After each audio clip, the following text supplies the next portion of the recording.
Oi, gente, tudo bem com vocês? Então, no vídeo de hoje, vou falar um pouco sobre uma das áreas de atuação que o engenheiro de materiais pode atuar, que são os polímeros.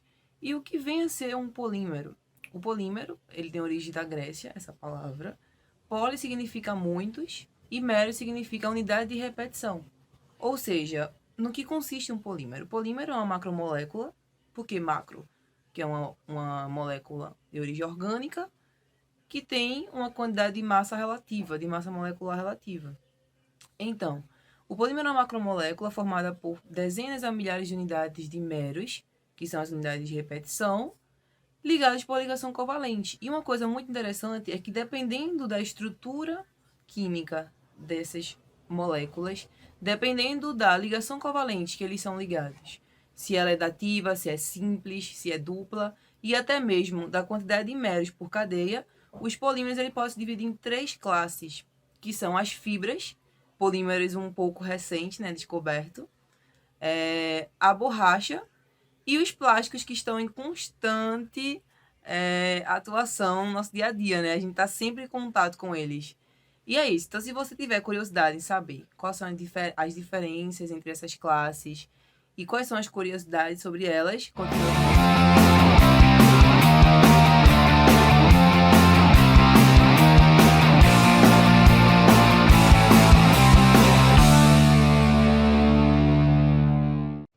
Para começar, vamos falar sobre os plásticos.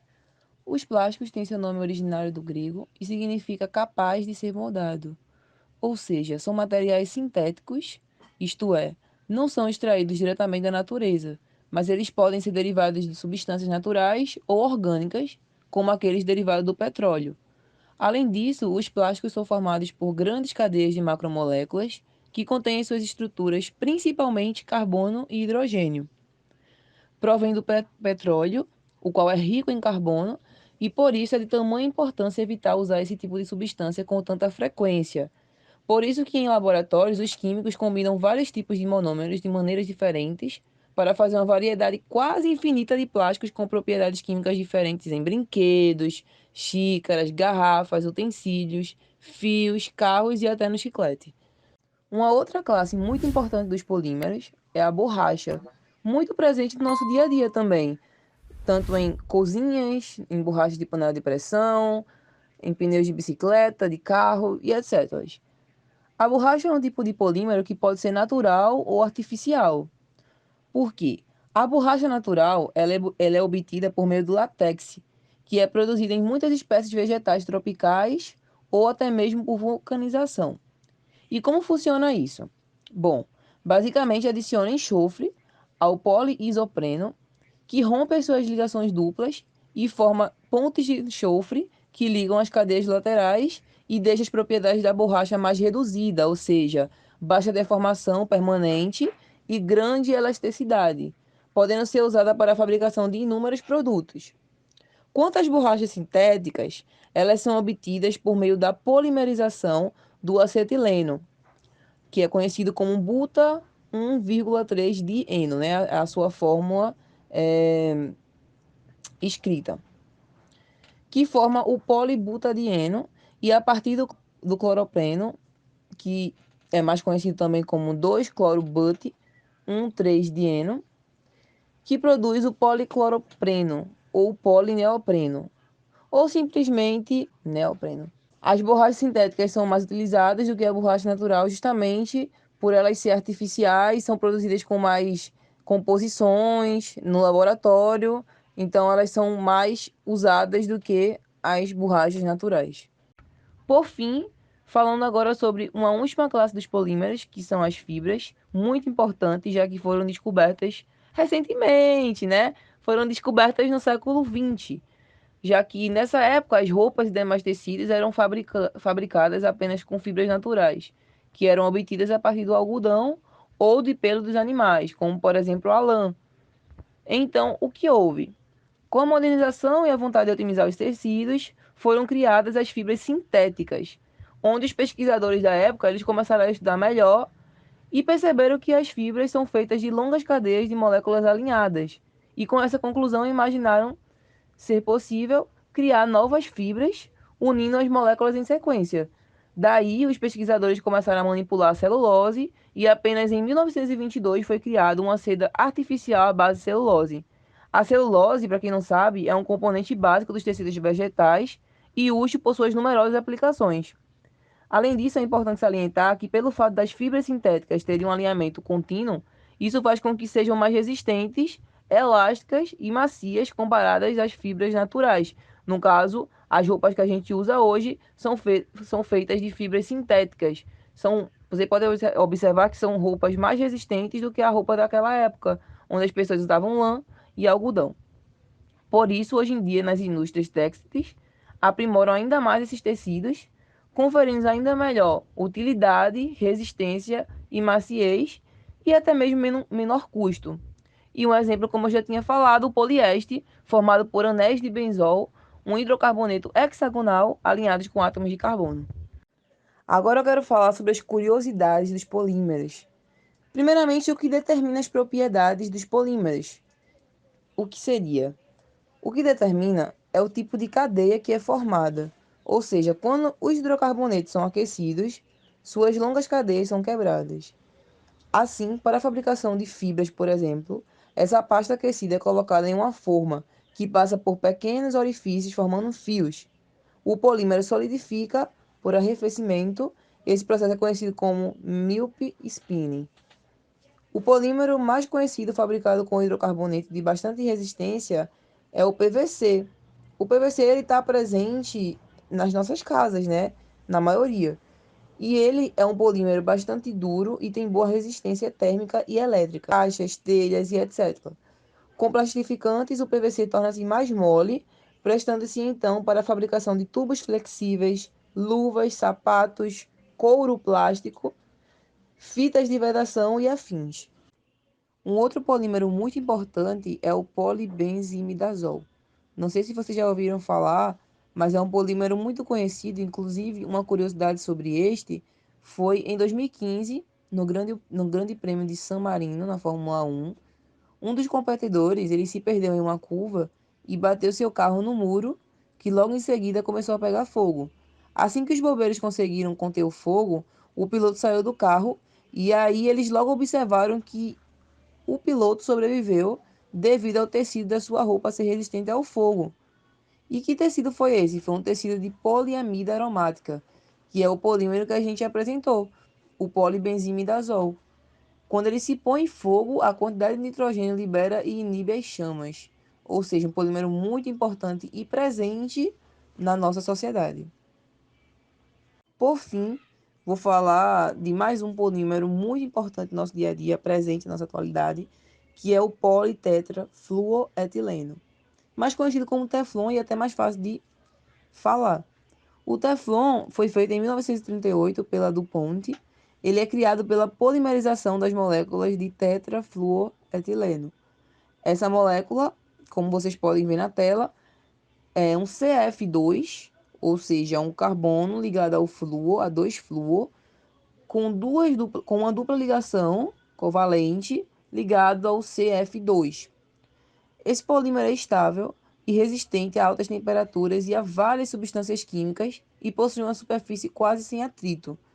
É o plástico que melhor resiste ao calor e à corrosão por agentes químicos. Por isso, apesar de ele ser bem caro, ele é muito utilizado em encanamentos, válvulas, registros, panelas domésticas, próteses, isolamentos elétricos, antenas parabólicas, revestimentos para equipamentos químicos, fita de vedação de encanamento, utensílios para a cozinha, canos, revestimentos à prova de água e afins. Nesse próximo tópico, vou falar um pouco sobre a classificação e a estrutura química dos polímeros, que conforme os grupos funcionais presentes nas suas macromoléculas, podem ser classificadas em poliamidas, poliésteres e etc. Algumas características de tecnologias dos polímeros impõem diferentes processos tecnológicos, que são a base da classificação dos polímeros termoplásticos e termorrígidos. Os polímeros lineares ou ramificados, que permitem fusão por aquecimento e solidificação por resfriamento, são chamados de termoplásticos, ou seja, eles são possíveis de moldar.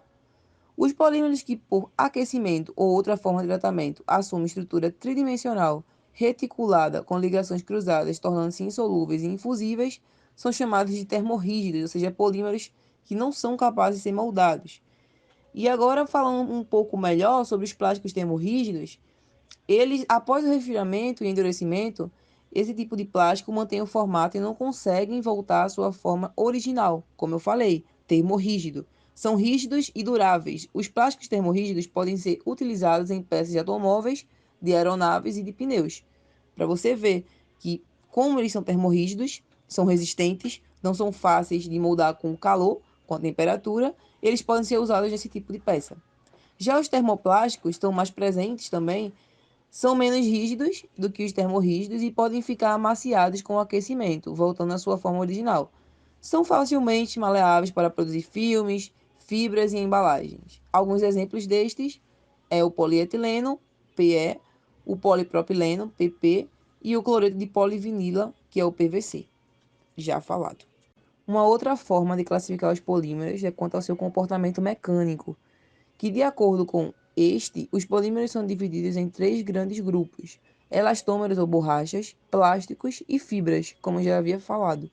Em sua aplicação, estes termos envolvem a expressão resina. O que seria a resina? Uma substância amorfa ou uma mistura de peso molecular intermediário ou alto, insolúvel em água, mas solúvel em alguns solventes orgânicos, ou seja, é uma molécula apolar, e que a temperatura ordinária é sólida ou um líquido muito viscoso, que amolece gradualmente por aquecimentos. Os polímeros também podem ser divididos quanto aos seus métodos de preparação, que são eles os polímeros de adição e os polímeros de condensação. Começando pelos os polímeros de adição. Estes são formados apenas de um único monômero, através de uma reação de adição. As substâncias usadas na geração de polímeros manifestam de forma obrigatória uma ligação dupla entre os carbonos. Ao momento que ocorre a polimerização, acontece a quebra da ligação π, que é essa ligação dupla, e também a geração de duas novas ligações simples, já que a gente quebrou essa ligação dupla. E um outro exemplo de polímero nesse método de preparação é o de condensação. Estes são gerados pela reação entre dois monômeros diferentes, através de uma reação de condensação. Nessa reação ocorre a eliminação de outra molécula, geralmente a água. Nessa modalidade de polimerização, os monômeros não necessitam demonstrar ligações duplas por meio dos carbonos. No entanto, é extremamente necessária a presença de dois tipos de grupos funcionais distintos. Um outro exemplo de classificação de polímeros é a separação deles em naturais e sintéticos. Os naturais, já conhecemos, são a borracha, os polissacarídeos, como celulose, amido e glicogênio, e até mesmo as proteínas. Já os polímeros sintéticos são aqueles produzidos quimicamente, ou seja, são mais artificial. Em geral, de produtos derivados do petróleo. Eles podem oferecer uma infinidade de aplicações, são produzidos para atender cada aplicação requerida. E o processo de polimerização ocorre através de uma reação adicional entre o etileno, que é substituído no final da cadeia do polímero. Por fim, vou finalizar esse vídeo falando um pouco sobre a reação de polimerização, que são imprescindíveis na formação dos polímeros. E no que consiste isso? Bom, a reação química que conduz à formação de polímeros é esta, polimerização. O grau de polimerização é o número de meros da cadeia polimérica, ou seja, quando há mais de um tipo de mero na composição do polímero, este é designado por copolímero e os monômeros que lhe dão origem. Em reação de polimerização, tal como ocorre na química orgânica em geral, o encadeamento das unidades monoméricas pode ser feito na forma regular, cabeça-cauda, ou na forma cabeça-cabeça, cauda-cauda ou mista.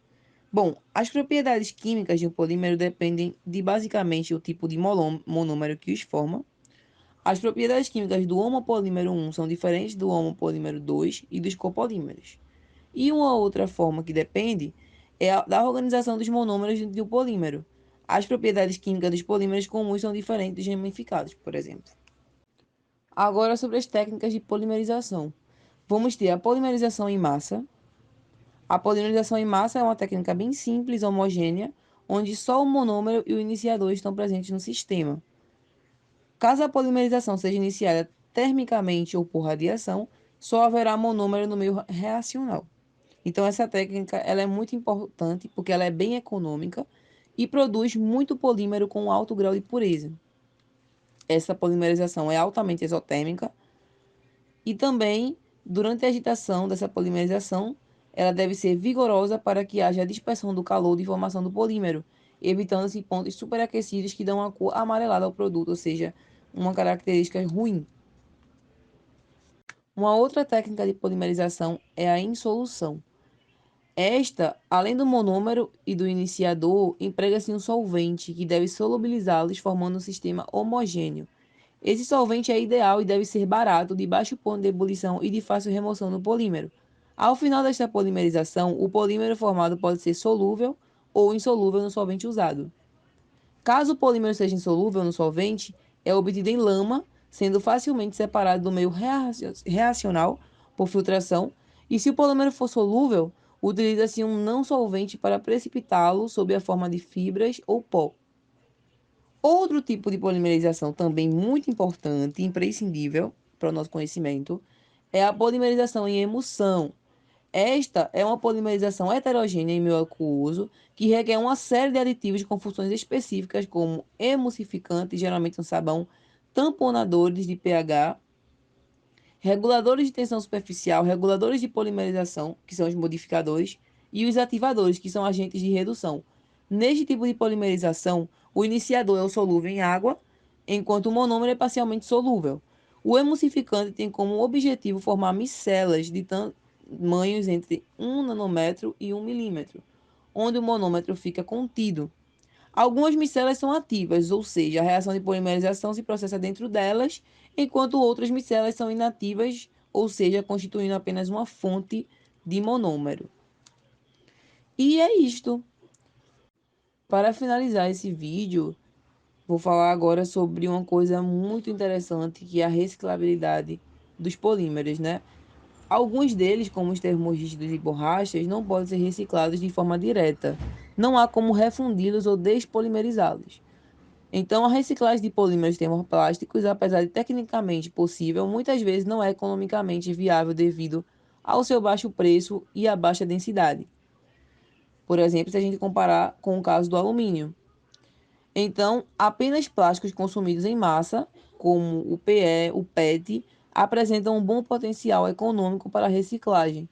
Nos casos em que a reciclagem do polímero não for possível, sempre é possível queimá-lo, transformando em energia em incineradores ou altos fornos.